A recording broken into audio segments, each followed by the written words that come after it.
ഇന്നത്തെ അടിയന്തര പ്രമേയത്തിൻ്റെ പ്രധാനപ്പെട്ട സബ്ജക്റ്റുകൾ വിശദീകരിച്ചു.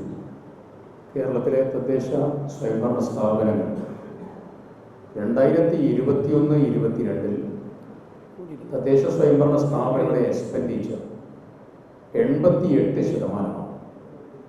എന്നാൽ 2023-24 എത്തിയപ്പോൾ അത് 71%ലേക്ക് രൂപപ്പെടുത്തി. 17% ഡിഫറൻസാണ്. എല്ലാ കാലത്തും ഔട്ട്ലേയും അതുപോലെ എക്സ്പെൻഡിച്ചറും നല്ല രീതിയിൽ ഓരോ രീതിയിലും വർദ്ധിച്ച് മുന്നോട്ട് പോയി അതിൻ്റെ കറക്റ്റ് ഇവാലുവേഷനിലൂടെ പോയിരുന്ന ഒരു സിസ്റ്റമാണ് ലോക്കൽ ബോഡിക്കുള്ളത്. ഈ തകർച്ചയുടെ ഏറ്റവും പ്രധാനപ്പെട്ട ഉത്തരവാദിത്വം സംസ്ഥാന സർക്കാരാണ്. സംസ്ഥാന സർക്കാർ നൽകേണ്ടതായിരിക്കുന്ന ഫണ്ട്, ഗ്രാൻറ്റ് ഇത് നൽകാതെ നൽകുന്നത് ട്രഷറി നിയന്ത്രണമുള്ളതായിരിക്കുന്ന ഒരു സമയത്താണ്. അതിലേറ്റവും ബെസ്റ്റായിട്ടുള്ള ഒരു എക്സാമ്പിൾ ചൂണ്ടിക്കാണിക്കുക. 2023-24 ഫണ്ട് സംസ്ഥാന സർക്കാർ നൽകുന്നത് മാർച്ച് 23 ആ മാർച്ച് 23 ഫണ്ട് നൽകുമ്പോൾ 22/3/2024 ട്രഷറി പണമിടപാട് നിർത്തിവെക്കുക.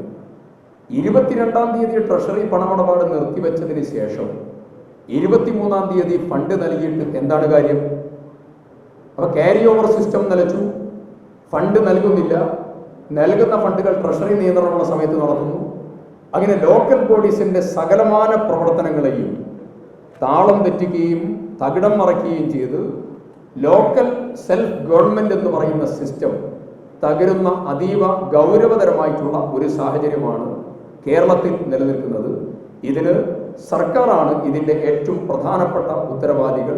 അതിനെതിരായി ഈ അടിയന്തര റൂൾ 50 എന്ന് കൊണ്ടുവന്നത് UDF വേണ്ടിയല്ല, നമ്മുടെ സംസ്ഥാന രാജ്യത്ത് ഒരു കോപ്പറേറ്റീവ് ഫെഡറലിസം നൽകുന്ന സെൻട്രൽ ഗവൺമെൻറ്, സ്റ്റേറ്റ് ഗവൺമെൻറ്, അതുപോലെ ലോക്കൽ ബോഡീസ്, അതിൽ ലോക്കൽ ബോഡീസിനെ തകർക്കാനുള്ള സംസ്ഥാന സർക്കാരിൻ്റെ ശ്രമത്തിനെതിരായിട്ടുള്ള അതിശക്തമായിട്ടുള്ള പ്രതിരോധം ഇന്ന് സംസ്ഥാന നിയമസഭയിൽ ഉയർത്തിക്കൊണ്ടുവരാൻ പ്രതിപക്ഷത്തിന് സാധിച്ചു.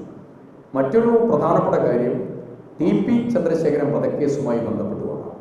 വളഞ്ഞ വഴികളിലൂടെ പ്രതികളെ സംരക്ഷിക്കാനുള്ള സംസ്ഥാന സർക്കാരിൻ്റെ ഏറ്റവും ഹീനമായ ശ്രമത്തിനേറ്റ കനത്ത തിരിച്ചടിയാണ് ഇന്ന് നിയമസഭയിൽ സർക്കാർ ഇതിൽ നിന്ന് പിൻവാങ്ങിയതായിട്ടുള്ള പ്രഖ്യാപനം.